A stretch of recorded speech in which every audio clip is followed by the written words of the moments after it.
আল্লাহর এক বান্দা ছিল নামাজের সিজদায়। আল্লাহর ডাক দিয়ে বলে, বান্দা, তুই যতই নামাজ পড় আর যতই সিজদা কর, তোর ঠিকানা জাহান্নাম। এ কথা শুনে বান্দাটি বলতেছে, আলহামদুলিল্লাহ। আল্লাহ বলে, এই বান্দা, জাহান্নামের কথা শুনে কেউ আলহামদুলিল্লাহ কয়? বান্দা বলে, আল্লাহ, জাহান্নামের মালিকও তুমি, জান্নাতের মালিকও তুমি। তুমি আল্লাহ যদি খুশি হয়ে আমাকে জাহান্নামও দাও, আমার আপত্তি করার কোনো অধিকার নেই। আল্লাহ বলতেছে, বান্দা, জাহান্নামে গেলে তুই পুড়ে যাবি, তোর কষ্ট হবে।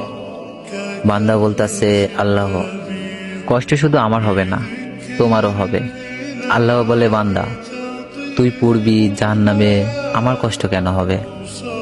বান্দা বলে, আল্লাহ, মায়ের কোলে সন্তান যদি পানিতে পড়ে যায়, তাহলে দুনিয়ার কোনো মাই যেমন দূরে দাঁড়িয়ে থাকতে পারে না, দৌড়ে গিয়ে বাচ্চাকে কোলে নেয়, আমার বিশ্বাস ওই মায়ের চেয়ে কোটি কোটি গুণ দয়া তোমার বেশি। আমাকে জাহান্নাম দিলে তুমিও আল্লাহ শান্তি পাবে না। আল্লাহ বলে, বান্দা, এই দলিল তুই কই পাইলি? বান্দা বলে, আল্লাহ, আমাদের জাতির পিতা ইব্রাহিম আলাইহিস সালাম তোমার প্রেম বুকে নিয়ে যখন নমরুদের চুলায় পড়ে গেল, তার আগেই তুমি বলে দিলে, আমার দিকে তাকিয়ে দেখো, আমার কলেজা ভরে শুধু তুমি আছো, আর অন্য কারো জায়গা নাই।